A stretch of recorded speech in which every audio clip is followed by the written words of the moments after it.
Tessa's a 6-year-old Labrador Retriever. When she was 4 years old, she got diagnosed with squamous cell carcinoma. She went through 4 weeks of radiation, and I'm very happy to say that here she is, 2.5 years later, and she's thriving, and she's happy, and I couldn't be more proud of her. Tell me about the kind of cancer that it turned out Tessa had, Dr. Rosenberg. Tessa had a type of cancer called squamous cell carcinoma, which is the same type of cancer that people who chew tobacco will get. We don't know why dogs get this cancer, but dogs and cats actually both can get this. Now, of all the kind of cancers that dogs and cats can get, and it's a long list, is this a better one in that you can do something about it? Well, we can do something about all cancers. The question is how much time, how much good quality time are we going to be able to achieve?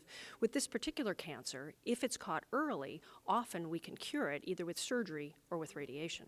And in Tessa's case? We used radiation. She's a working dog. She uses her mouth a lot, and so the surgery that would be required would be to remove a segment of her lower jaw, which would have some deformity associated with it, although no functional abnormalities. And so the owners chose actually to go with radiation so that she could save her dental arcade and her jaw. Now, you hear the word radiation. First off, you hear the word cancer, and oh my gosh, you must think, oh my gosh. Then you hear radiation, chemotherapy as potential options, radiation. I mean, what were you thinking in your mind? And a relatively young dog at the time. Yeah, that was the thing. I mean, she was only 4 years old, and like a lot of people, I wanted information. I wanted all the information I could get. I wanted to know what our treatment options were. I wanted to know her survivability rate. I wanted to know if she was going to have a good quality of life. Those were the things initially that went through my mind. And, talking to Mona in Mona's office about the course of treatment that we were going to do, I was very satisfied that, you know what, I'm going to proceed because it sounds like she's got a good chance. And, here we are 2.5 years later. Sometimes I believe when family members are diagnosed with cancer, other family members are given antidepressants, anti-anxiety pills. It sounds like Tessa was your anti-anxiety pill. Well, yeah, she was. I would look at her and her tail would be wagging, and I thought, what am I depressed about?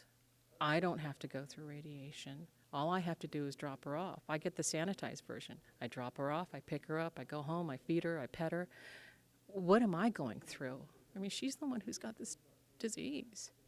Now, along the way, you learned some things. One thing you learned is how often, unfortunately, cancer occurs in dogs, particularly older dogs. And you're doing something about it. Yes, I am.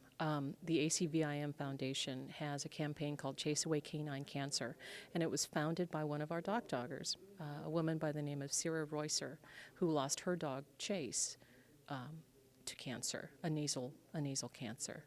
And through the DockDogs community, we have been able to raise, several $100,000, and it really is grassroots. It's really a buck at a time sometimes, and we've been able to hold fundraising events at a lot of the DockDogs events throughout the nation, not just the United States, but Canada as well, because the prevalence of cancer that we've come to learn is 1 in 3 dogs gets cancer, and it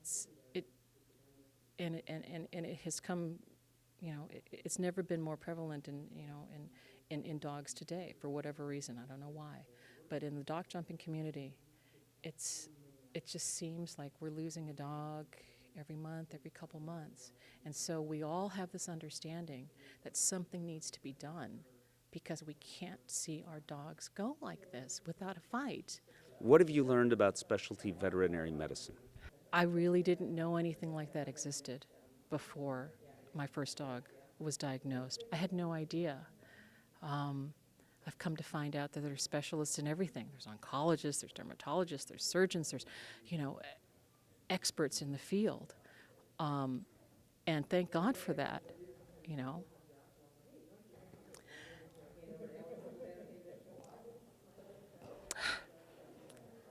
If I didn't have Mona and what she's been able to do for my family, and all the hard work that she's done in the field of oncology. I mean, who knows? I wouldn't have the dogs I have, I wouldn't. Let's just put it this way. My life is so enriched by my dogs, and she keeps them alive. That's, and that to me is gold.